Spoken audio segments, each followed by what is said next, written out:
الحمدللہ 1990 سے ادارہ دعوت ارشاد الیگزینڈریا ورجینیا کے زیر اہتمام ہر اتوار بعد نماز ظہر درس قرآن کا یہ سلسلہ جاری ہے۔ آج مورخہ دسمبر 11 2011 کا یہ درس قرآن سورۃ اعراف کی آیت نمبر 42 سے شروع ہو رہا ہے۔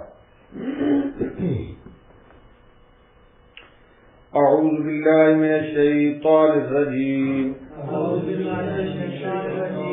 بسم اللہ الرحمن الرحیم، والذین آمنوا وعملوا الصالحات لا نکلف نفسا الا وسعها اولئک اصحاب الجنہ ہم فیہا خالدون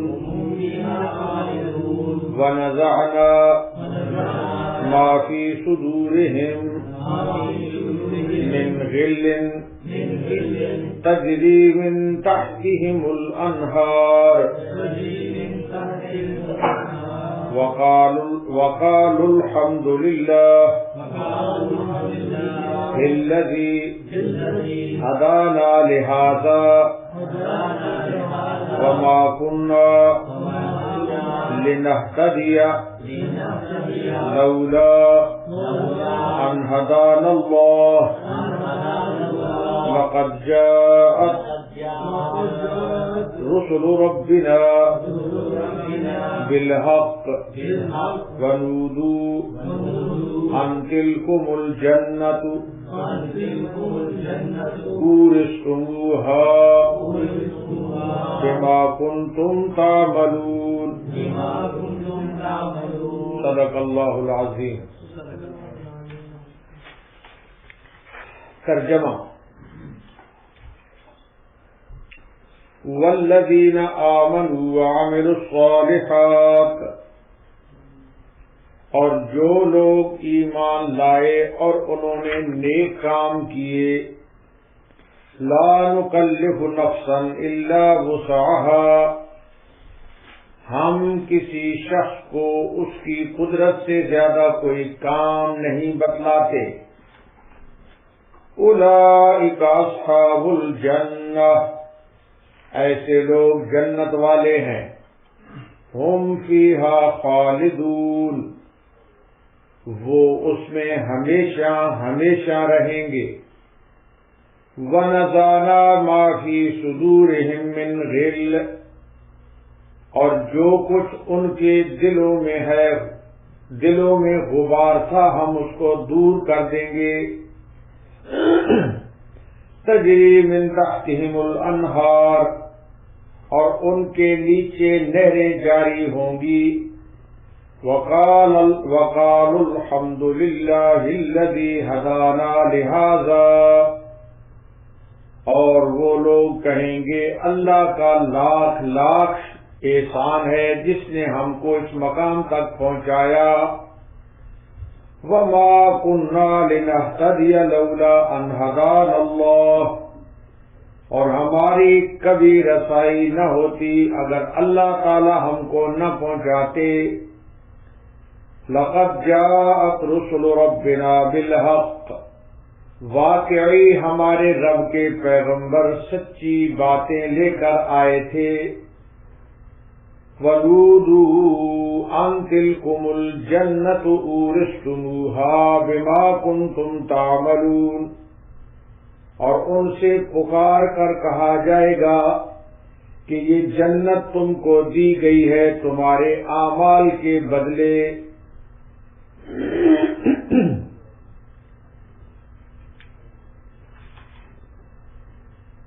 گزشتہ آیات میں نافرمانوں اور متکبروں کی سزا کی تفصیل بیان کی گئی تھی۔ جو متکبر لوگ ہیں، جو نافرمان لوگ ہیں، پچھلی آیات میں ان لوگوں کی سزا کی تفصیل بیان ہوئی تھی۔ اب مومنین صالحین کی جزا کا تفصیل ہے. پیچھے نافرمانوں کی بات ہو گئی اور اب آ رہی ہے مومنین صالحین، ان کو اللہ پاک کیا بدلے دیں گے اس کی تفصیل آ رہی ہے، اور ان کے انعام کا ذکر ہے کہ مومنین صالحین کو کیا انعامات ملیں گے. ارشاد ہو رہا ہے کہ یہ لوگ مومنین صالحین یہ جنت والے ہیں. کون سے ہیں؟ جنت والے ہیں، اور جنت ہی میں یہ ہمیشہ رہیں گے. جنت والے ہیں اور جنت ہی میں ہمیشہ رہیں گے، لیکن ان کے لیے یہاں یہ شرط کی گئی کہ وہ ایمان لائیں. مومنین کے لیے یہ شرط یہ ہے کہ وہ کیا لائیں؟ ایمان لائیں اور نیک عمل کریں. اور کیا کریں؟ نیک عمل کریں.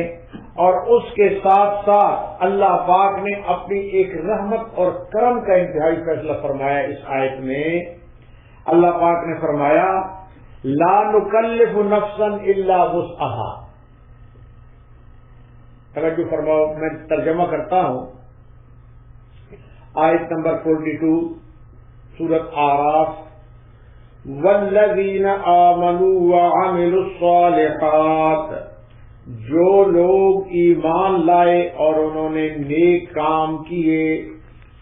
کیا کیے؟ نیک کام. اب نیک کام جو کیے نا تو ان کا جنتی بتانے سے پہلے درمیان میں اللہ پاک ایک جملہ استعمال فرما رہے ہیں. کون سا؟ فرمایا لا نکلف نفسا الا وسعها. ہم کسی شخص کو اس کی قدرت سے زیادہ کوئی کام نہیں بتلاتے. اللہ نے نیک کام بتلائے کہ ایمان لائے اور انہوں نے کیا کیے؟ نیک کام. کیا کیے؟ نیک کام کیے. اور ساتھ اللہ پاک نے فرمایا کہ ہم کسی شخص کو اس کی وسعت سے زیادہ نیک یہ کام نہیں بتلاتے. ہر شخص کو ہم جو کام بتلاتے ہیں نیکی کا اس کی وسعت کے مطابق، اس کی کس کے مطابق. اب اس کی تفصیل سنیں. لا نکلف نفسا الا وسعها، اس کے معنی یہ ہے کہ اللہ تعالی کسی بندے پر کوئی ایسا بوجھ نہیں ڈالتے. اللہ تعالیٰ کسی بندے پر کوئی ایسا بوجھ نہیں ڈالتے جو اس کی طاقت سے باہر ہو. جو اس کی طاقت سے کیا ہو؟ باہر ہو. اعمال صالحہ، نیک اعمال جن کو دخول جنت میں شرط قرار دیا گیا ہے. جنت میں داخل ہونے کے لیے شرط ہے کہ آدمی کے اعمال نیک ہوں. آدمی کے اعمال کیا ہوں؟ تو وہ اعمال صالحہ، نیک اعمال جن کو دخول جنت میں داخلے کے لیے، جنت میں داخلے کے لیے شرط قرار دیا گیا، وہ بہت مشکل کام نہیں ہے. وہ نیک کام بہت مشکل کام نہیں ہے جو انسان کر نہ سکے. جو انسان کر نہ سکے. اللہ تعالی نے احکام شریعت کے ہر شعبے میں نرمی اور آسانی فرمائی ہے. اللہ تعالیٰ نے شریعت کے ہر شعبے میں کیا فرمائی ہے؟ نرمی اور آسانی فرمائی ہے. اور نرمی اور آسانی کا اللہ پاک نے حکم دیا ہے. بیماری ہو، کمزوری ہو، سفر ہو، اور اس کے علاوہ دوسری ضرورت کو اللہ پاک نے ہر حکم کا لحاظ رکھ کر نرم اور آسان کر دیا. کیا کر دیا ہے؟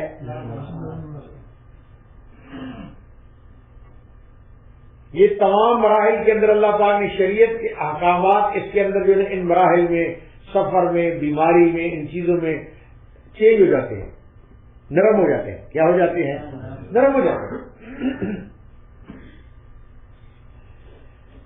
تفسیر بحر محیط میں ہے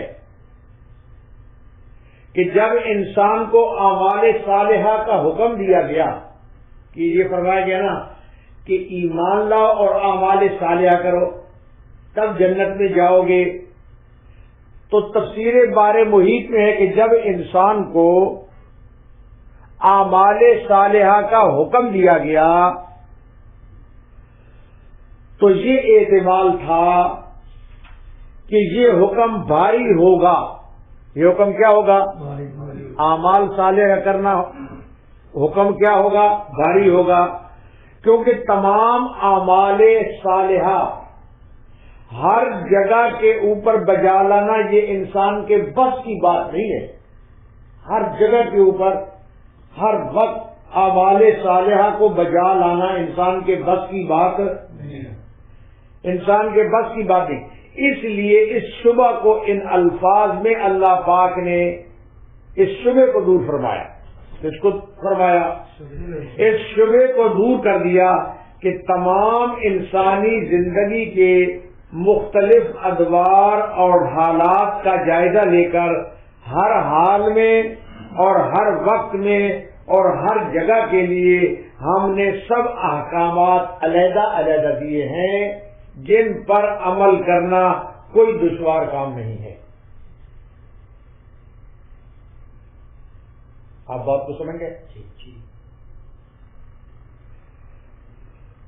تو فرمایا دیکھیں پھر شروع میں سورۃ اعراف آیت نمبر 142،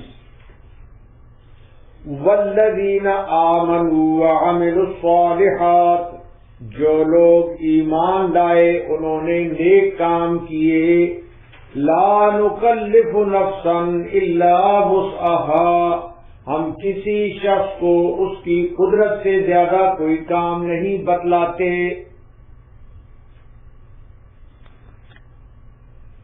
اب اس کے بعد فرمایا جن لوگوں نے نیک کام کیے، ایمان لائے اور نیک کام کیے، فرمایا اولئک اصحاب الجنہ ہم فیہا خالدون، ایسے لوگ جنت والے ہیں اور وہ اس میں ہمیشہ ہمیشہ رہیں گے. کون سے لوگ ہیں؟ جنہوں نے ایمان لایا اور نیک اعمال کیے. جنہوں نے کیا کیا؟ تو وہ جنت میں ہمیشہ، یعنی اللہ پاک یہاں پر انسان نے عمل محدود کیا ہے. عمل کیا کیا ہے؟ 50 سال کی زندگی ہے، 60 سال کی زندگی ہے، اس سے کم ہے، اس سے زیادہ ہے. انسان کا عمل تو محدود ہے. عمل کیا ہے؟ لیکن اللہ پاک اس کی جو جزا جنت میں ہمیشہ ہمیشہ کے لیے دے رہے ہیں، یہ غیر محدود ہے. سبحان اللہ. دیکھو نا، آدمی کا عمل محدود ہے نا. آدمی کی 50-60 سال زندگی عموماً، کوئی اوپر ہو گیا کوئی نیچے چلا گیا، تو عمل تو محدود ہے. عمل کیا ہے؟ لیکن جزا اسی محدود کی محدود کے ساتھ ہونی چاہیے تھی. چاہیے تو یہ تھا کہ 50-60 سال کے لیے جنت میں، کیا خیال ہے؟ لیکن اللہ پاک نے جزا کو غیر محدود فرمایا، ہمیشہ ہمیشہ. کیا فرمایا ہے؟ یہ اللہ پاک کی مہربانی دیکھ رہے ہیں نا. سبحان اللہ. فرمایا اولئک اصحاب الجنہ، ایسے لوگ جنت والے ہیں، ہم فیہا خالدون، وہ اس میں ہمیشہ ہمیشہ رہیں گے.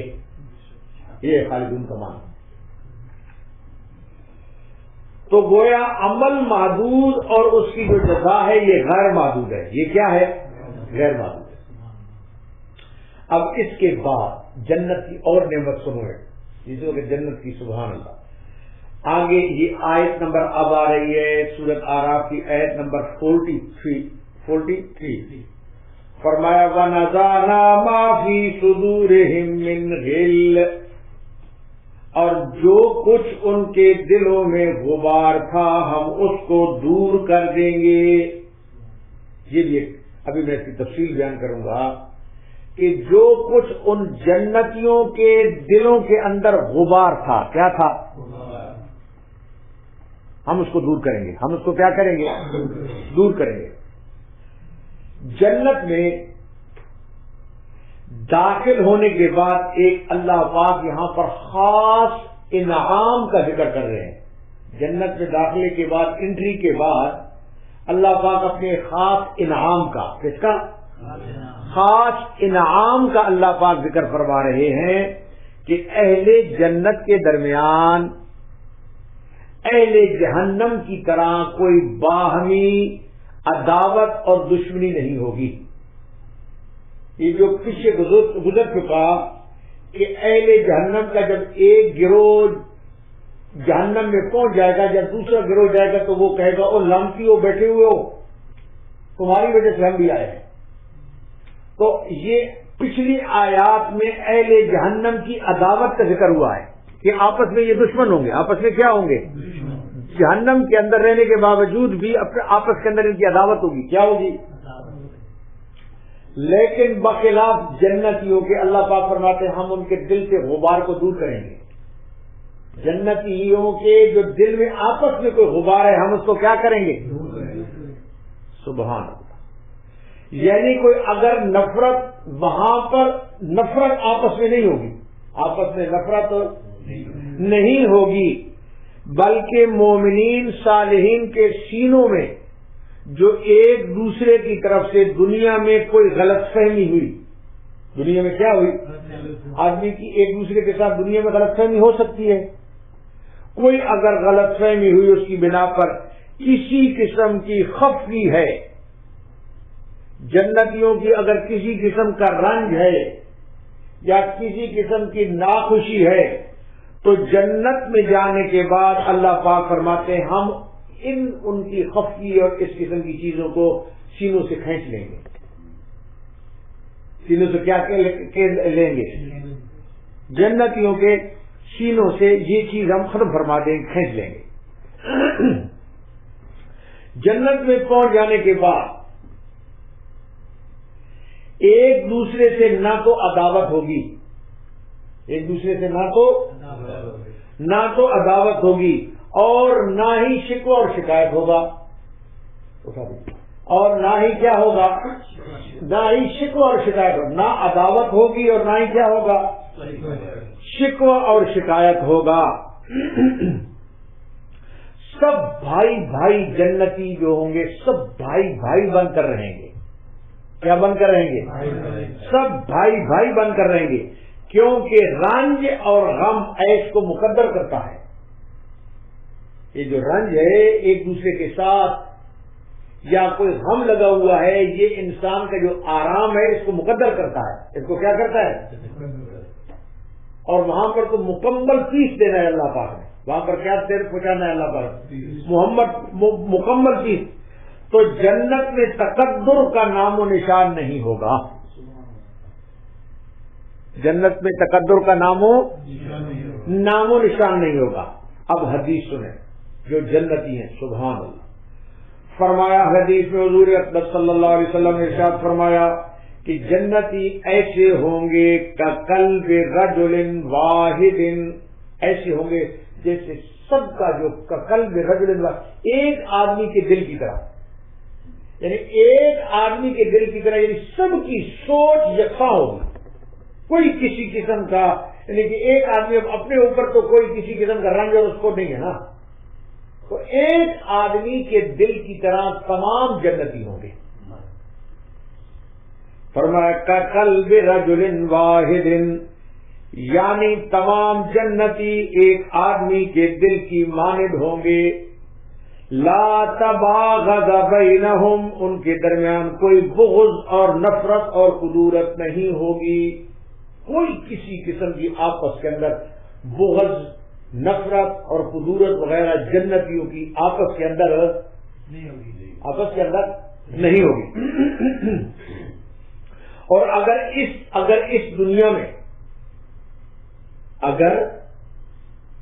اس دنیا میں کسی آدمی کے دل میں کسی دوسرے بھائی کے خلاف، اگر اس دنیا میں کسی آدمی کے دل میں اپنے کسی دوسرے بھائی کے خلاف کوئی بغض و عداوت کا مادہ موجود ہوگا، کوئی بغض و عداوت کا مادہ کیا ہوگا؟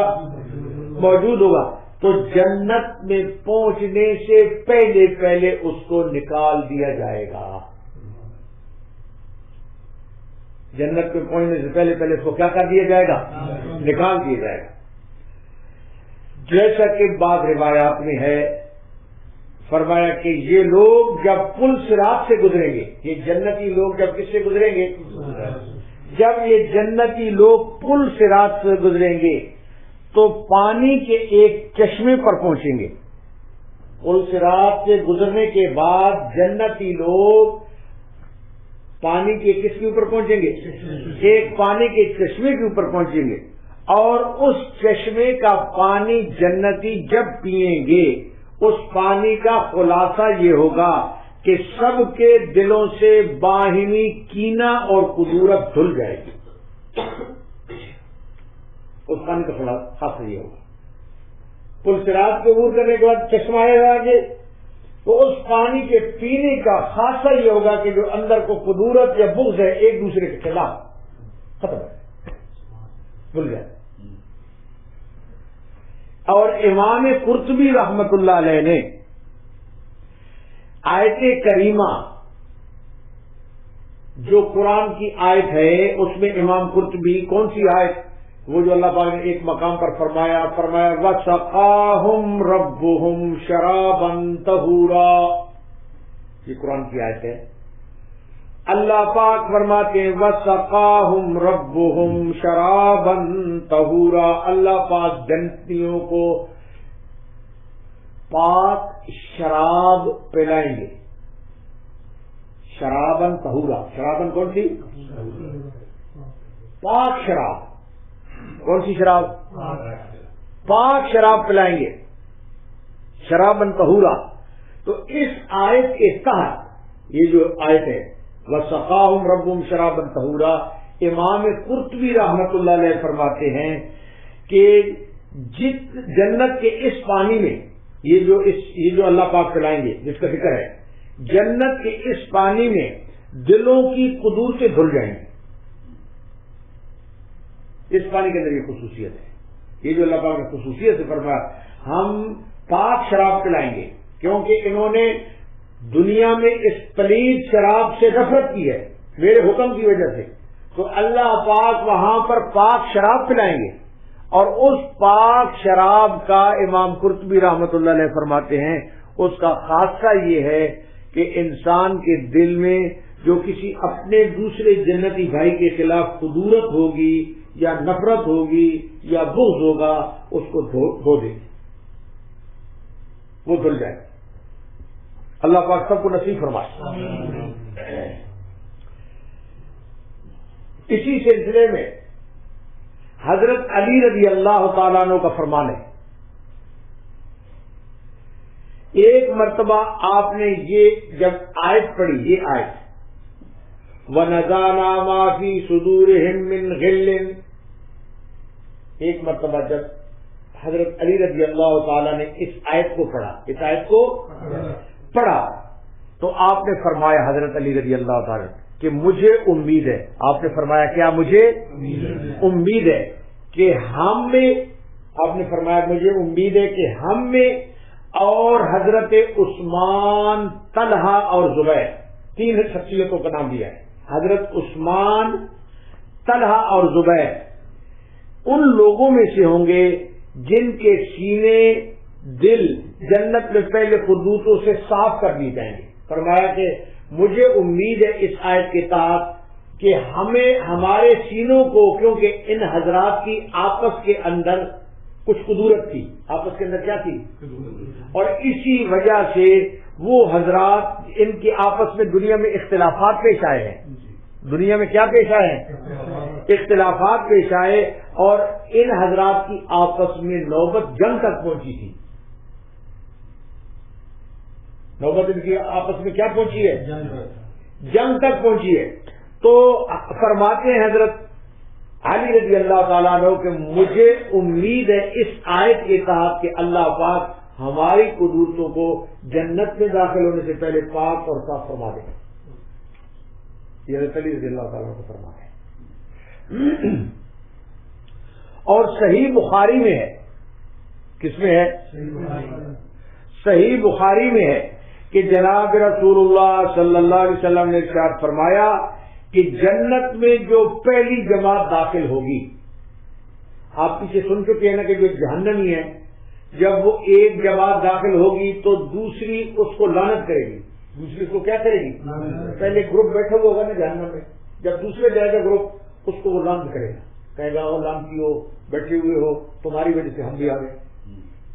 لیکن جنتیوں کی اب کیفیت سبحان اللہ، اب ان کے مقابلے میں کن کی کیفیت؟ جنتیوں کی کیفیت. تو صحیح بخاری میں ہے جناب رسول اللہ صلی اللہ علیہ وسلم نے ارشاد فرمایا جنت میں جو پہلی جماعت داخل ہوگی اس کے چہرے 14ویں رات کی چاند کی طرح چمکتے ہوں گے. کیسے چمکتے ہوں گے؟ 14ویں رات کے چاند کی طرح چمکتے ہوں گے. اور پھر جو لوگ اس کے بعد گروپ داخل ہوگا جنتیوں کا، ان کے چہرے ایسے روشن ہوں گے جیسے کوئی بہت روشن ستارہ ہو. پہلے تو ہوں گے 14ویں رات کے چاند کی طرح، اور دوسرے ہوں گے ایسے جیسے کوئی روشن ستارہ ہو. وہ گروپ پورے کا پورا. اور سب کے دل ایک شخص کے دل کی مانند ہوں گے. سب جنتیوں کے جو دل ہیں سب کے دل کیسے ہوں گے؟ ایک شخص کے دل کی طرح ہوں گے. نہ ان کے درمیان کوئی اختلاف ہوگا اور نہ ان کے درمیان کوئی آپس میں بغض ہوگا.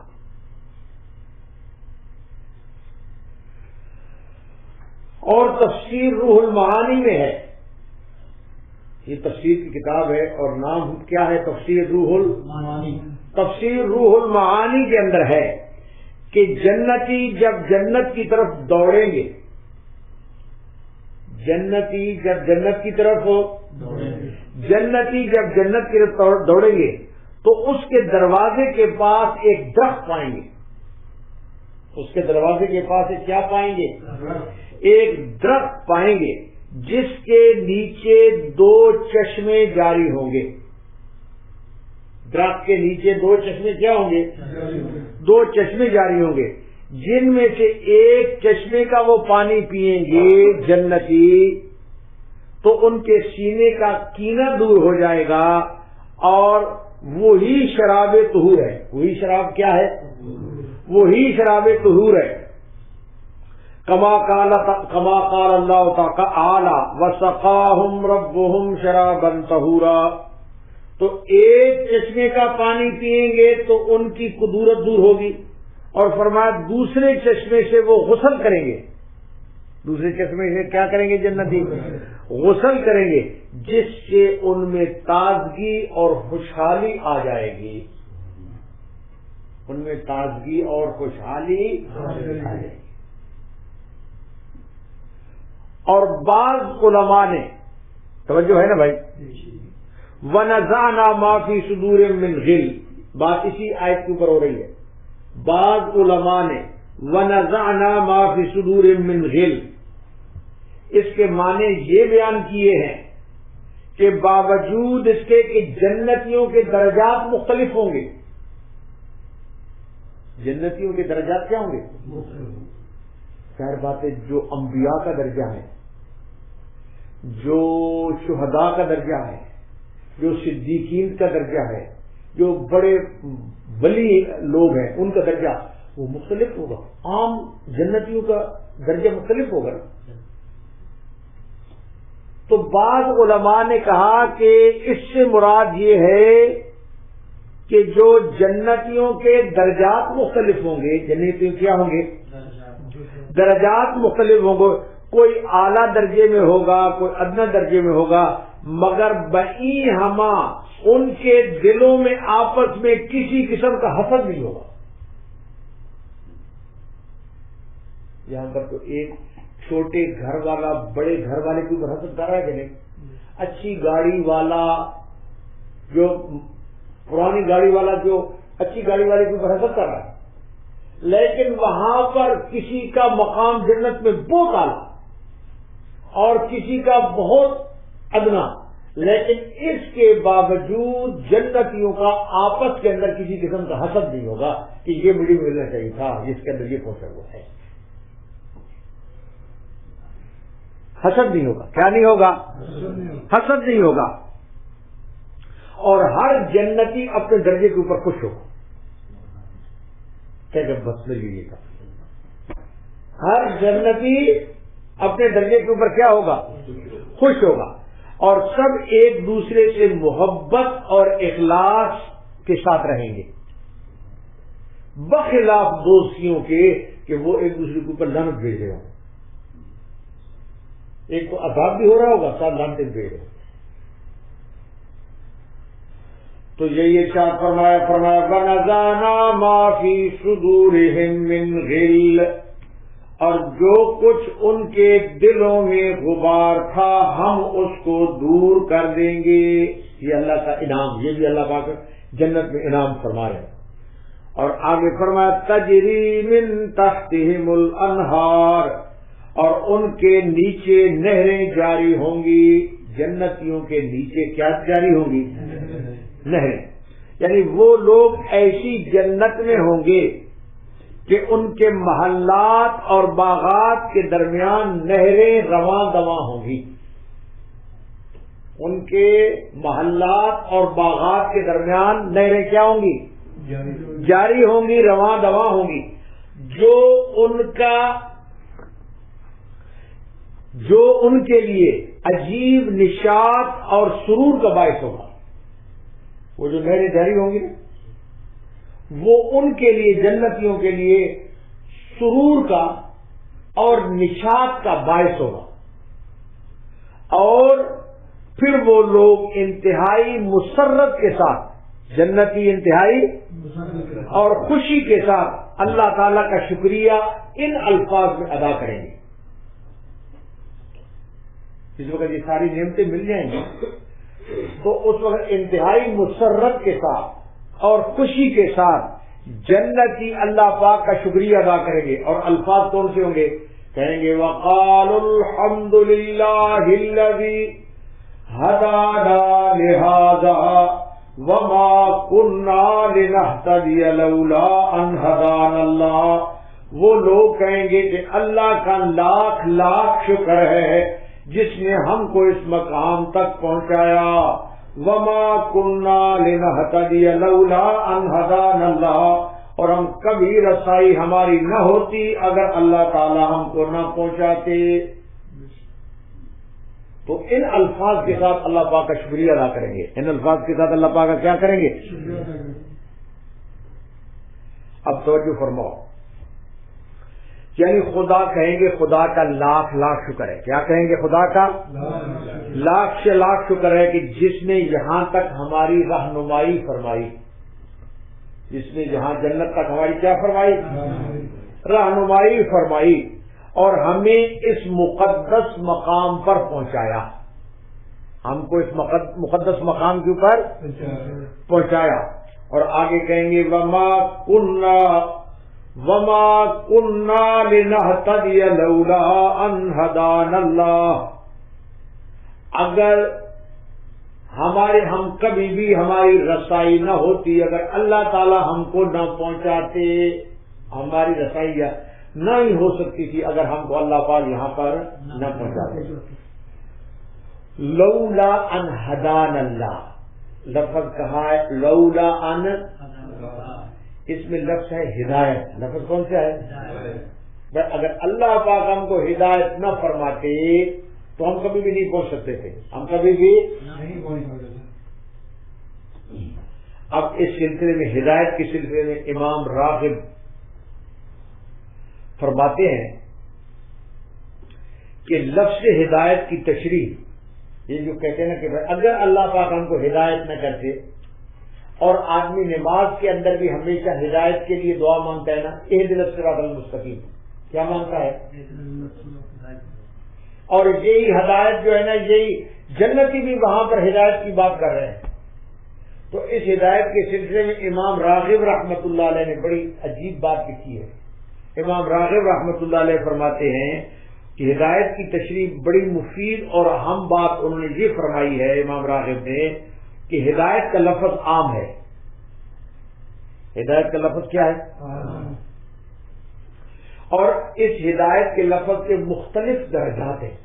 لفظ عام ہے لیکن ہدایت کے مختلف درجات ہیں. ہدایت کے مختلف کیا ہیں؟ ادنا درجہ ہدایت کا یہ ہے کہ آدمی کفر اور شرک سے نجات اور ایمان. اگر آدمی کو کفر اور شرک سے نجات مل جائے، ایمان نصیب ہو جائے، یہ ہدایت کا ادنا درجہ ہے. یہ ہدایت کا کیا ہے؟ پھر اللہ تعالیٰ اور اس کے بندے کے درمیان جو فاصلہ ہے، اللہ اور اپنے بندے کے درمیان کیا ہے؟ پھر اس کے بعد اللہ اور بندے کے درمیان جو فاصلہ ہے اس کے طے کرنے کے ہر درجے کا بھی وہ نام ہدایت ہے. وہ جو فاصلہ ہے نا بندے اور اللہ کے درمیان، اس کو طے کرنے کا نام بھی کیا ہے؟ اس کا نام بھی ہدایت ہے. اس لیے ہدایت کی طلب سے کوئی انسان یہاں تک کہ انبیاء اور رسل بھی مستغنی نہیں ہے،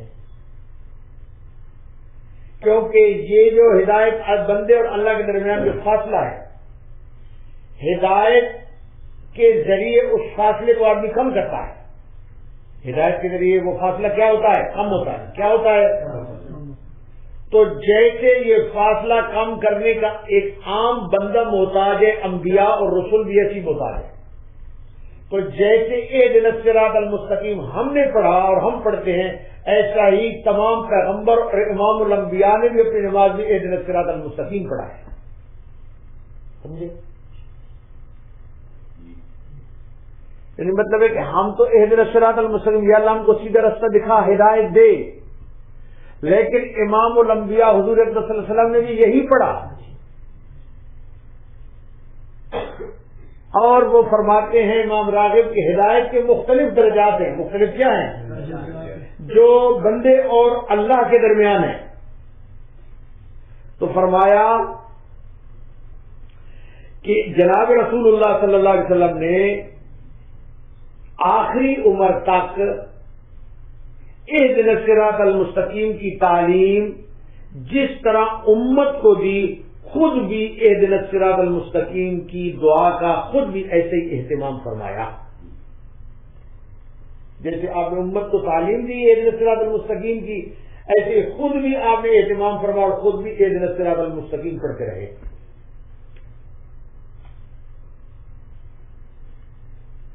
کیونکہ تقرب الی اللہ، اللہ کے قریب ہونا جو ہے، اس کے جو درجات ہیں، وہ درجات اس کی کوئی انتہا نہیں ہے. اس کی کوئی انتہا نہیں ہے. یہاں تک کہ جنت کا داخلہ بھی اسی لفظ ہدایت سے تعبیر کیا گیا ہے. جو جنت کا داخلہ ہے اس کو بھی کسی لفظ سے تعبیر کیا گیا ہے، ہدایت سے تعبیر کیا گیا ہے. اور یہ ہدایت کا آخری مقام ہے. یہ ہدایت کا کیا ہے؟ اسی وجہ سے جنتی کہیں گے ما کننا لنہتدی لولا ان ہدانا اللہ. جنت کا آخری مقام چونکہ ہدایت ہے، اس وجہ سے وہ بھی یہی کہیں گے کہ ہم کبھی بھی رسائی نہیں ہماری پہنچ سکتی تھی جب تک کہ اللہ پاک ہم کو نہ پہنچاتا اور ہدایت نہ فرماتا. تو گویا کہ ہدایت کا آخری درجہ جو ہے وہ جنت ہے. حدیث میں ہے، توجہ فرماؤ، حدیث شریف میں ہے کہ جنت میں داخلے کا حقیقی سبب تو اللہ کی رحمت ہے. جنت میں داخلے کا حقیقی سبب کیا ہے؟ اللہ کی رحمت. یہ چند آدمی بولتے ہیں، سارے تک بولیں تاکہ وہ جو دوسرے اونگ رہے ہیں ان کی، ہاں اللہ کی رحمت تاکہ ان کے اوپر بھی آئے. جنت میں داخلے کا حقیقی سبب کیا ہے؟ اللہ کی رحمت ہے. اچھا، مختلف جو امور ہیں ان کے ظاہری اسباب بھی ہوتے ہیں اور حقیقی بھی ہوتے ہیں. جنت میں داخلے کا جو حقیقی سبب ہے اللہ کی رحمت ہے. حقیقی سبب کیا ہے؟ آدمی جنت میں جائے گا اللہ کی رحمت سے جائے گا. کس سے جائے گا؟ لیکن جو مختلف امور ہیں، ہر امر کا ایک ظاہری سبب ہوتا ہے اور ایک حقیقی سبب ہوتا ہے. ایک ظاہری ہوتا ہے اور ایک کیا ہوتا ہے؟ حقیقی ہوتا ہے. جنت میں پہنچنے کے لیے اعمال صالحہ ظاہری سبب ہے. جنت میں پہنچنے کے لیے اعمال صالحہ، یہ نماز روزہ وغیرہ، یہ ظاہری سبب ہے. کیا ہے؟ یہ ظاہری سبب ہے، جبکہ اللہ کی رحمت اس کا حقیقی سبب ہے. آدمی جنت میں جائے گا کس کی رحمت سے جائے گا؟ تو ہر چیز کے اندر کچھ ظاہری سبب ہوتے ہیں اور کچھ حقیقی. کچھ کیا ہوتے ہیں؟ اللہ تعالی ہی ایمان اور اعمال صالحہ کی توفیق دیتے ہیں. جس کو بھی توفیق ملی ہے وہ اللہ پاک کی رحمت سے ملی ہے.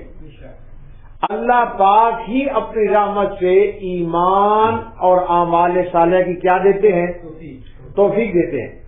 برائیوں سے بچنے کی توفیق بھی اللہ کی ہے. اگر اللہ پاک کی توفیق نہ ہو تو آدمی برائی سے بھی نہیں بچ سکتا. یہ بھی اللہ پاک کی توفیق سے. اگر اللہ پاک کی توفیق شامل حال نہ ہو تو انسان کچھ بھی نہیں کر سکتا. انسان کچھ بھی نہیں کر سکتا. چنانچہ حضرت شعیب علیہ السلام کا قرآن حکیم میں فرمان موجود ہے. حضرت شعیب علیہ السلام نے کہا تھا وما توفیقی الا باللہ. کہتے ہیں وما توفیقی الا باللہ، میری توفیق اللہ کی دی ہوئی ہے. یہ میری جو توفیق ہے کس کی دی ہوئی ہے؟ اللہ کی دی ہوئی. اور تمام انبیاء نے یہی تعلیم فرمائی ہے کہ توفیق اللہ پاک کی طرف سے. تمام انبیاء کی یہی تعلیم ہے. جب تک کہ اللہ پاک توفیق نہ دے اس وقت تک کوئی آدمی کام سر انجام نہیں دے سکتا. جب تک آپ کی توفیق اللہ پاک نہ دے کوئی آدمی کام سر انجام نہیں دے سکتا اور نہ ہی کوئی کام سر انجام پا سکتا ہے. اللہ تعالی نے جناب رسول اللہ صلی اللہ علیہ وسلم سے فرمایا، اللہ تعالی نے حضور اکرم صلی اللہ علیہ وسلم سے فرمایا وصبر، صبر کیجیے. کیا کیجیے؟ فرمایا وصبر وما صبرک الا باللہ، صبر کیجیے لیکن یہ صبر کی توفیق اللہ آپ کو دیں گے. وصبر وما صبرک الا باللہ، صبر کیجیے لیکن آپ کا صبر نہیں ہوگا مگر اللہ کی طرف سے. کس کی طرف سے؟ اللہ کی طرف سے. تو مقصد یہ ہے کہ جنت میں جانے کا حقیقی سبب اللہ تعالی کی مہربانی ہے. جنت میں جانے کا حقیقی سبب اللہ پاک کی کیا ہے؟ اور اعمال صالحہ یہ اس کا ظاہری سبب ہے. یہ نہیں ہے کہ آدمی اللہ پاک کی مہربانی کہے بھائی اعمال صالحہ کو میں چھوڑتا ہوں، اللہ کی مہربانی سے تو جنت میں جانا ہے. تو جنت میں جانے کا حقیقی سبب اللہ کی مہربانی ہے اور اعمال صالحہ یہ اس کا ظاہری سبب ہے. یہ اس کا کیا ہے؟ ظاہری اسباب ہے. ان کو بھی نظر انداز نہیں کیا جا سکتا. اس ظاہری سبب کو بھی نظر انداز نہیں کیا جا سکتا. اور اسی وجہ سے اللہ پاک نے فرمایا، پہلے یہ گزر چکا ہے کہ فرمایا کہ جنت میں ہر آدمی کو جو وہ عمل کرے گا اس کو درجات ملیں گے. یہ جو ظاہری سبب ہے عمل کرنا، تو ہر آدمی کے جنت کے درجات ہوں گے عمل کے جیسا عمل ہوگا. جیسا کیا ہوگا؟ فرمایا وَلِكُلٍّ دَرَجَاتٌ مِّمَّا عَمِلُوا، جنت کے اندر لوگوں کو درجات ملیں گے جیسے ان کے اعمال ہیں. جیسے ان کی کیا ہے؟ اب یہ تو نہیں ہے کہ ایک آدمی کے اعمال اچھے ہیں، ایک آدمی کے بالکل اعمال کمزور. ایک اکول قسم کی ٹریٹمنٹ ہو. جیسے آدمی کے اعمال ہیں اسی قسم کی جنت کے کیا ہیں؟ درجات ہیں. ایسی جنت کے کیا ہیں؟ کسی کے اعمال اچھے ہوں گے تو اتنے ہی درجات اس کے بلند ہوں گے. اتنی درجات اس کے کیا ہوں گے؟ بلند ہوں گے. تو مقصد کہنے کے یہ ہے کہ ہر چیز کے کچھ حقیقی اسباب ہیں اور کچھ یعنی کہ ظاہری اسباب ہیں. جنت میں جانے کا حقیقی سبب اللہ کی رحمت اور ظاہری سبب اعمال صالحہ. اعمال اب حدیث شریف آتی ہے, توجہ ہے نا بھائی؟ حضور اکرم صلی اللہ علیہ وسلم نے ارشاد فرمایا, بادل گرجنے کی آپ نے حقیقت بیان فرمائی. یہ جو بادل گرجتا ہے, تھنڈر اسٹارم جس وقت آ رہا ہوتا ہے, اور بادل جب گرجتا ہے, حضور اکرم صلی اللہ علیہ وسلم نے کیا فرمایا ہے؟ سنو, بادل گرجنے اور چمکنے کی حقیقت حضور اکرم صلی اللہ علیہ وسلم نے یہ بیان فرمائی, یعنی کہ یہ جو بادل گرجتا ہے اس کا ایک ظاہری سبب ہے, اور حضور اکرم صلی اللہ علیہ وسلم نے اس کا حقیقی سبب بیان فرمایا ہے. کیا بیان فرمایا ہے؟ ظاہری سبب ان بادلوں کے گرجنے کا اور کڑکنے کا یہ ہے, یہ بیان کیا جاتا ہے. ظاہری سبب جو سائنسدان وغیرہ یہ لوگ بیان کرتے ہیں, یہ بیان کیا جاتا ہے کہ بوجھل بادل جب آپس میں ٹکراتے ہیں تو اس میں سے بجلی اور کڑاک پیدا ہوتی ہے. یہ جو بوجھل بادل ہیں یہ جب آپس میں ٹکراتے ہیں, آپس میں تو ان کے درمیان بجلی اور کڑک پیدا ہوتی ہے. کیا پیدا ہوتی ہے؟ بجلی اور کڑک پیدا ہوتی ہے. مگر حدیث شریف میں یہ ہے, اس کا حقیقی سبب بیان کیا گیا ہے بادلوں کے گرجنے کا. کیا بیان کیا گیا؟ حقیقی سبب یہ بیان کیا گیا ہے کہ اللہ کا فرشتہ جب بادلوں کو کوڑا مار کر ہانکتا ہے, اللہ کا فرشتہ جب بادلوں کو کیا مار کر ہانکتا ہے؟ کوڑا مار کر ان کو بادلوں کو ہانکتا ہے. جب کوڑا مار کر ہانکتا ہے تو اس میں چمک اور گرج پیدا ہوتی ہے. تو گویا کہ ایک ظاہری سبب ہے اور ایک حقیقی سبب ہے. یہ کیا ہے؟ دوسری مثال کہ ایک ہر چیز میں ظاہری سبب ہے اور دوسرا کیا ہے؟ دوسری مثال ظہر کی نماز. کیا ہے؟ ظہر کی نماز. حدیث میں آتا ہے کہ گرمی کے موسم میں نماز تاخیر سے پڑھو. گرمی کے موسم میں ظہر کی نماز کس سے پڑھو؟ تاخیر سے پڑھو. اگرچہ یہاں پر تو زیادہ شدید قسم کی گرمی پڑتی نہیں ہے, بعض اوقات جو ہے نا وہ ٹمپریچر جس میں بہت ہائی ہو جاتا ہے اس وقت, لیکن جدھر بہت زیادہ تو اس وقت آدمی کو زیادہ احساس ہوتا ہے. تو حدیث میں آتا ہے کہ گرمی کے موسم میں, شدید گرمی کے موسم میں ظہر کی نماز کو کس سے پڑھو؟ تاخیر سے پڑھو. اور فرمایا اس کی علت بیان فرمائی حضور صلی اللہ علیہ وسلم, کیوں تاخیر سے پڑھو؟ آپ نے فرمایا فَإِنَّ شِدَّةَ الْحَرِّ مِنْ فَيْءِ جَهَنَّمَ. حضور اکرم صلی اللہ علیہ وسلم نے ارشاد فرمایا کہ یہ جو اس کی سخت گرمی کے موسم میں جو سخت حدت ہے یہ جہنم اپنا سانس لے رہی ہے. جہنم کیا لے رہی ہے؟ تو فرمایا فَإِنَّ شِدَّةَ الْحَرِّ, بے شک گرمی کی شدت من فَيْءِ جہنم, یہ جہنم کا وہ جو سانس لیتی ہے نا اس کی وجہ سے. یہاں بھی ایک ظاہری سبب ہے ظہر کا. یہ جو گرمی کے موسم میں ایک کیا ہے؟ ظاہری سبب تو یہ ہے کہ سورج نکلا ہوا ہے اور گرمی زیادہ ہو رہی ہے. سورج نکلا ہوا ہے, دن لمبا ہے اور کیا ہو رہی ہے؟ یہ ظاہری سبب ہے. اور اس کا ایک باطنی سبب ہے اور وہ جہنم ہے. ایک باطنی سبب ہے اور وہ کیا ہے؟ تو ہر چیز کا ایک ظاہری سبب ہے اور دوسرا کیا ہے؟ باطنی سبب ہے. تو بہرحال اہل ایمان اللہ پاک کا شکریہ ادا کریں گے جس ذات نے انہیں اپنی رحمت سے اس مقام تک پہنچایا، اور اس بات کو تسلیم کریں گے جنتی کہ انہیں ہدایت کا رستہ اللہ پاک کی توفیق سے میسر آیا. ہدایت کا رستہ اللہ پاک کی توفیق سے میسر آیا، لہذا ہر وقت اللہ تعالی ہی سے توفیق مانگنی چاہیے. ہر وقت اللہ پاک سے کیا مانگنی چاہیے؟ توفیق مانگنی چاہیے.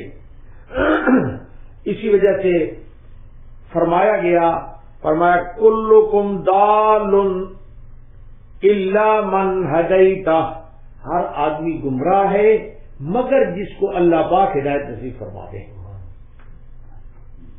ہر آدمی گمراہ ہے مگر جس کو اللہ پاک کیا فرما دے؟ توفیق دے دے.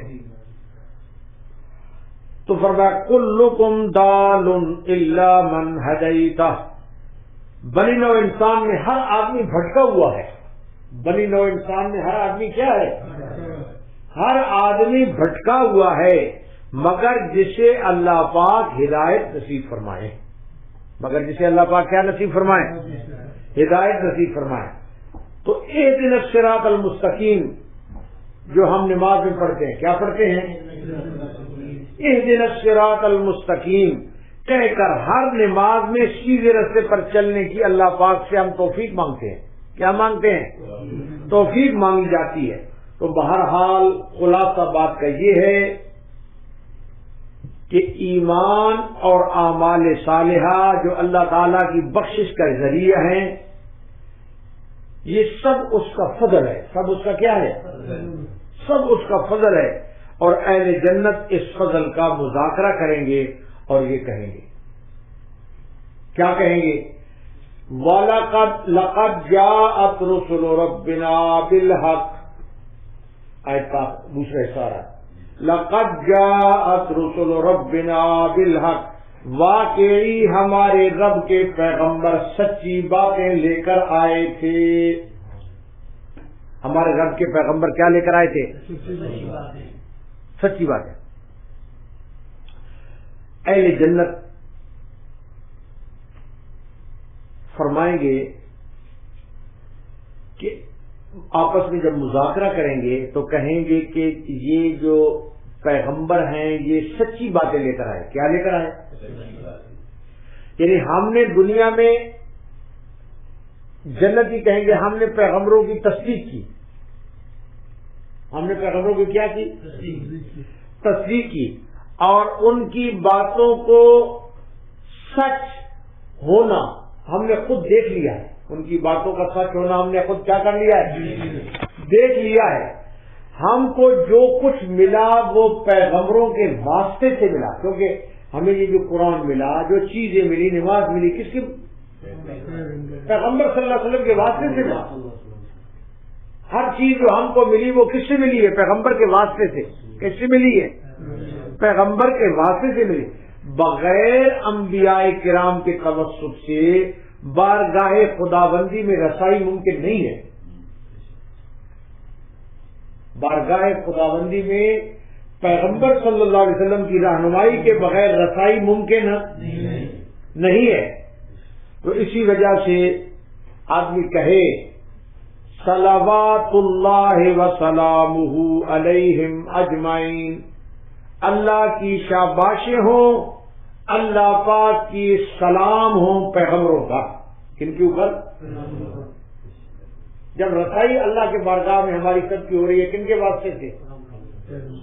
تو کہنا چاہیے صلوات اللہ وسلامہ علیہم اجمعین، اللہ پاک کی شاباشیں ہوں، اللہ پاک کے سلام ہوں تمام انبیاء پر، وعلی خاتم الانبیاء والمرسلین، اور خصوصی طور پر خاتم الانبیاء حضرت محمد الرسول اللہ پر، جو آپ خاتم النبیین ہیں اور آپ سید المرسلین ہیں، اور وعلی آلہ واصحابہ آپ کی آل کے اوپر بھی سلام ہو، آپ کے اصحاب کے اوپر بھی ہو، وعلی آلہ واصحابہ اجمعین وعلینا معہم، اور ہمارے اوپر بھی ان کے ساتھ اللہ پاک کی رحمت ہو یا ارحم الراحمین۔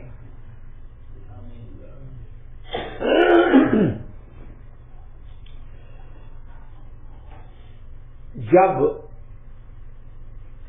اہل جنت ان تمام نعمتوں کو اللہ پاک کا لطف اور عنایت کا کرشمہ سمجھ کر اللہ کا شکریہ ادا کریں گے، جب اہل جنت جنت کی تمام نعمتوں کو اللہ پاک کا عنایت کا کرشمہ سمجھیں گے اور اللہ پاک کا شکریہ ادا کریں گے، کیا کریں گے؟ یعنی اہل جنت اس بات کو ریکگنائز کریں گے کہ جو کچھ ہم کو یہ جنت ملی ہے یہ اللہ پاک کی عنایت ہے، اللہ پاک کی کیا ہے، اور اس کا کریں گے شکریہ، اس کا کیا کریں گے؟ وقالوا الحمدللہ، پیچھے آ چکا نا، کیا کریں گے؟ جب یہ شکریہ ادا کریں گے اس وقت ان کو اللہ تعالی کی طرف سے آواز آئے گی، آواز اللہ پاک کی کیا آئے گی؟ آہا، اب آواز آ رہی ہے، کیا اس وقت ان کو کیا آئے گی؟ اللہ پاک کی طرف سے، اللہ پاک کی طرف سے ندا آئے گی کہ یہ جنت ہے۔ جب انہوں نے شکریہ ادا کیا کر دیا جنتیوں نے اور کہا یا اللہ یہ سب ہمیں آپ کے فضل سے ملا ہے، یہ سب ہم کو کس سے ملا ہے؟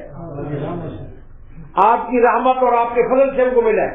تو جب یہ شکریہ ادا کریں گے تو اللہ پاک کی طرف سے ندا آئے گی، اللہ پاک کی طرف سے آواز آئے گی، ندا آئے گی کہ یہ ہے جنت۔ اللہ پاک کیا فرمائیں گے؟ یہ ہے جنت جس کے تم اپنے عملوں کے عوض وارث بنائے گئے، یہ ہے جنت جس کے تم اپنے عملوں کے ذریعے وارث بنائے گئے۔ کس کے ذریعے وارث بنائے گئے؟ توجہ فرماؤ، یہ در منصور میں ہے۔ کون سی تفسیر؟ تفسیر ہے، مشہور کتاب ہے تفسیر کی، اس کا نام ہے در منصور۔ تفسیر در منصور میں ہے کہ یہ ندا کرنے والا، یہ جو آواز دینے والا ہے نا اس وقت، یہ خدا تعالی کی طرف سے کوئی فرشتہ ہوگا۔ کون ہوگا؟ اللہ پاک کی طرف سے آواز آئے گی لیکن ندا کرنے والا کوئی فرشتہ ہوگا۔ کون ہوگا؟ فرشتہ ہوگا، اور کہے گا کہ فَيَذْهَبُ الْمَلِكُ فَيَقُولُ سَلَامٌ عَلَيْكُمْ تِلْكُمُ الْجَنَّةُ، فرشتہ کہے گا کہ یہ سلام ہو تمہارے اوپر اور یہ ہے تمہاری جنت، یہ ہے تمہاری جنت۔ جب اور استاد کہے گا اورثتموہا، جس کے تم وارث بنائے گئے، بما کنتم تعملون، جو تم کرتے تھے، جو تم کیا کرتے تھے؟ عمل کرتے تھے، جو تم کیا کرتے تھے؟ عمل کرتے تھے۔ مفسر قرآن، اب توجہ فرماؤ، بڑی اہم بات آ رہی ہے۔ مفسر قرآن حضرت مولانا ادریس صاحب کاندھلوی رحمت اللہ علیہ، یہ جو آواز ہے کہ اللہ پاک فرمائیں گے یہ جنت اس کے تم وارث کر دیے گئے، یہ جو آواز ہے اس کے متعلق حضرت مولانا ادریس صاحب کاندھلوی رحمت اللہ علیہ اپنی تفسیر میں یہ نقطہ بیان کرتے ہیں اور فرماتے ہیں کہ جب اہل جنت نے اپنے اعمال کو حقیر اور ہیج سمجھا، جب اہل جنت نے اپنے اعمال کو حقیر اور کیا سمجھا؟ کیسے؟ انہوں نے تو کہا کہ بھائی ہمیں جو کچھ ملا اللہ کے فضل سے، وقال الحمدللہ الذی، اللہ کی تعریف ہے جس نے ہم کو یہ ہدایت دی۔ تو جب اہل جنت نے اپنے اعمال کو ہیج سمجھا، جب اہل جنت نے اپنے اعمال کو کیا سمجھا؟ اور حقیر سمجھا، اور جب تو جنت کو محض اللہ تعالیٰ کا فضل سمجھا، جنت کو محض اللہ تعالیٰ کا کیا سمجھا؟ فضل سمجھا، اور اس کا شکریہ ادا کیا، تو اللہ تعالیٰ کی طرف سے فوری طور پر آواز آیا کہ تم اپنے اعمال کو حقیر اور ہیج مت سمجھو، یہ جو ہے تمہارے اعمال ہیں یہ قابل جزا، اور تم نے اس کو قابل اعمال تم نے نہیں سمجھا، اس وجہ سے ہماری بارگاہ میں تواضع اور ادب کو تم نے ملحوظ رکھا، تو ہم اعلان کرتے ہیں کہ اس جنت کو تمہاری کوششوں کے بدلے میں ہم نے تم کو عطا کیا ہے۔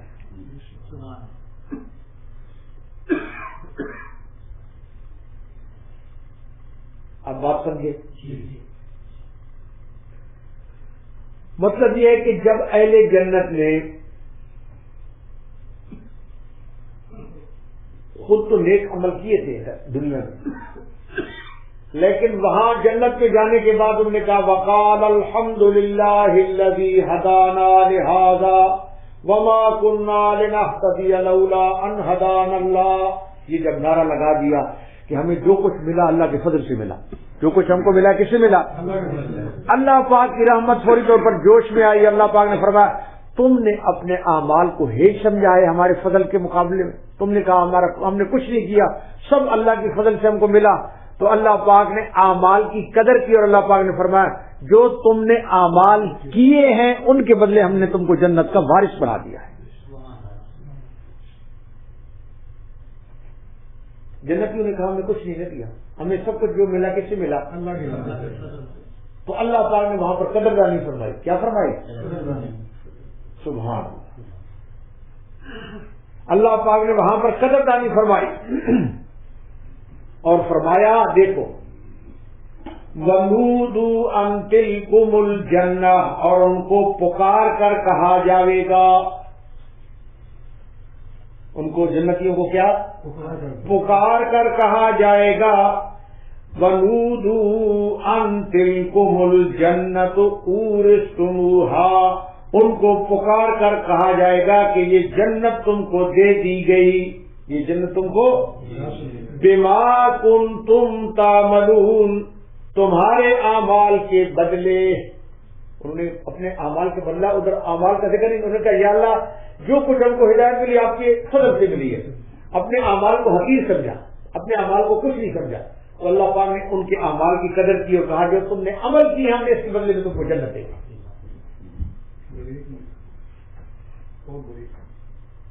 سبحان اللہ، یعنی کہ آدمی جس وقت اپنے آپ کو کچھ نہ سمجھے تو پھر اللہ پاک جو ہے نا وہ نوازتے ہیں، پھر اللہ پاک کیا کرتے ہیں؟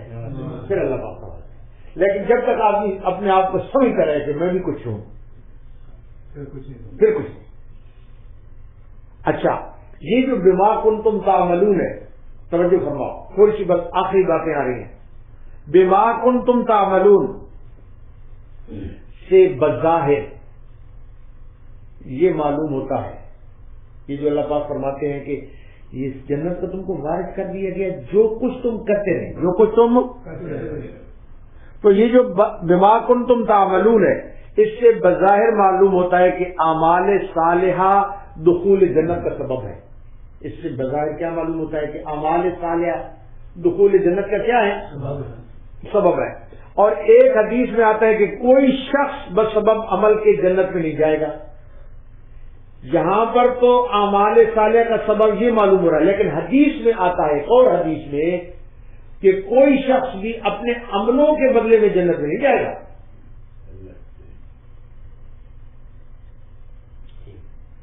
اچھا، بلکہ ہر آدمی جو جنت میں جائے گا حدیث میں آتا ہے وہ اللہ پاک کی رحمت کے سبب سے، کس سے؟ اللہ کی رحمت کے سبب سے جنت میں جائے گا۔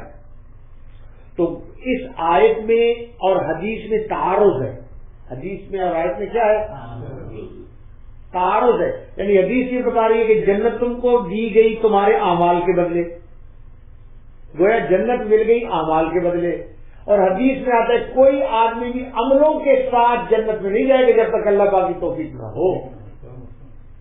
تو ان میں کیا ہے؟ آپس میں تعارض ہے۔ تو علماء نے کہا کہ جاننا چاہیے کہ آیت اور حدیث میں کوئی تعارض نہیں ہے۔ علماء کہتے ہیں کہ آیت اور حدیث میں کوئی تعارض نہیں ہے۔ دخول جنت کا سبب ظاہری، جو ظاہری سبب ہے، کیا ہے؟ ظاہری سبب ہے۔ دخول جنت کا سبب ظاہری بندے کا عمل ہے، بندے کا کیا ہے؟ عمل ہے۔ اور سبب حقیقی اللہ کا فضل ہے، سبب حقیقی اللہ کا کیا ہے؟ فضل ہے. آیت میں سبب ظاہری کا ذکر کیا گیا ہے اور حدیث میں سبب حقیقی کا ذکر کیا گیا ہے. آیت میں سبب ظاہری کا اور حدیث میں سبب حقیقی کا حقیقی کا ذکر کیا گیا. اللہ اکبر. اب ایک آخری بات آئے گی اور پھر انشاءاللہ بات ختم ہوگی. اس میں اللہ پاک نے فرمایا ان تلکم الجنت اورثتموها. پکارنے والا کہے گا کہ یہ جنت تم کو دے دی گئی، اس جنت کے تم وارث بنا دیے گئے. کیا بنا دیے گئے؟ وراثت. کیا بنائی؟ وراثت، وارث بنا دیے گئے. یعنی اللہ پاک فرماتے ہیں کہ یہ ہے تمہاری جنت جو تمہیں وراثت میں دے دی گئی. کس میں دے دی گئی؟ مفسرین نے وراثت کا معنی بیان کیا ہے کہ وراثت کا کیا معنی ہے. مفسرین نے وراثت کا کیا بیان کیا ہے؟ معنی بیان کیا ہے. وہ کہتے ہیں کہ ایک حدیث شریف میں آتا ہے کہ ہر شخص کے 2 ٹھکانے ہیں. ہر شخص کے کتنے ٹھکانے ہیں؟ حدیث شریف میں، اور یہ حدیث میں آتا ہے کہ ہر شخص کے 2 ٹھکانے ہیں، ایک جنت میں اور ایک دوزخ میں. ہر آدمی کے 2 ٹھکانے ہیں، ایک جنت میں اور ایک دوزخ میں. عالم برزخ میں، یہ دنیا میں جب آدمی مرتا ہے تو پھر اس کے بعد عالم برزخ ہے، پھر اس کے بعد کیا ہے؟ اور عالم برزخ جس وقت قیامت تک چلے گا، پھر اس کے بعد عالم آخرت ہے. پھر عالم کون سا ہے؟ ابھی میں بات کر رہا ہوں عالم برزخ کی. کس کی بات کرنے والا ہوں؟ تو حدیث شریف میں آتا ہے، میں دوبارہ کہہ رہا ہوں کہ ہر شخص کے 2 ٹھکانے ہیں، ایک جنت میں اور ایک دوزخ میں. ایک جنت میں اور ایک دوزخ میں. عالم برزخ میں یہ دونوں ٹھکانے انسان کو دکھائے جاتے ہیں. یہ دونوں عالم برزخ میں جب آدمی ہوتا ہے، قبر میں جب آدمی ہوتا ہے، تو انسان کو یہ جنت اور دوزخ کے دونوں ٹھکانے کیا کیے جاتے ہیں؟ دکھائے جاتے ہیں. پھر اگر وہ صاحب ایمان ہے، قبر میں جانے والا کیا ہے؟ صاحب ایمان ہے، تو اسے جنت والا ٹھکانہ دے دیا جاتا ہے. اس کو جنت والا ٹھکانہ دے دیا جاتا ہے اور کہا جاتا ہے کہ اگر تم ایمان نہ لاتے تو تمہیں دوزخ والا تمہارا ٹھکانہ یہ تھا. صاحب ایمان کو جنت والا ٹھکانہ دے دیا جاتا ہے، لیکن اس کو دکھا دیا جاتا ہے کہ اگر تم ایمان نہ لاتے تو پھر تمہارا ٹھکانہ یہ تھا، پھر تمہارا ٹھکانہ یہ تھا. اللہ اکبر. اور اسی طرح کافر اور مشرک دوزخ میں اس کے ٹھکانے پہ پہنچا دیا جاتا ہے. کافر اور مشرک کو دوزخ میں اس کے ٹھکانے کے اندر کیا کر دیا جاتا ہے؟ پہنچا دیا. اور اسے بتایا جاتا ہے کہ اگر وہ ایمان لاتا، کافر اور مشرک کو کہا جاتا ہے کہ اگر تو ایمان لاتا تو جنت میں فلاں ٹھکانہ تم کو ملتا. اگر تو ایمان لاتا تو یہ جنت میں فلاں ٹھکانہ ہے، یہ تیرے ریزرو تھا، یہ تم کو ملتا. تو مفسرین فرماتے ہیں کہ مومن کو جنت میں اس کا اپنا ٹھکانہ مل جاتا ہے، لیکن دوسرا ٹھکانہ اسے دکھایا جاتا ہے. اور کافر کو دوزخ میں اس کا اپنا مقام ملتا ہے اور اسے وہ دوسرا ٹھکانہ کیا کر دیا جاتا ہے؟ دکھایا جاتا ہے. اس طرح گویا ایماندار کو کافر کی اور کافر کو اہل ایمان کی وراثت مل جاتی ہے. تو یہ اللہ پاک نے فرمایا کہ ہم نے تم کو وارث بنا دیا. اس وارث کا بعض مفسرین فرماتے ہیں اس کا مطلب یہ ہے. تو ایک دفعہ پھر ترجمہ سن لیں اور پھر انشاءاللہ العزیز. فرمایا وَنُودُوا أَن تِلْكُمُ الْجَنَّةُ أُورِثْتُمُوهَا بِمَا كُنتُمْ تَعْمَلُونَ. اور ان سے پکار کر کہا جائے گا کہ یہ جنت تم کو دے دی گئی تمہارے اعمال کے بدلے، اعمال کے بدلے۔ ربنا تقبل منا انك انت السميع العليم وتب علينا انك انت التواب الرحيم۔ اللہ پاک عمل کرنے کی توفیق نصیب فرمائے۔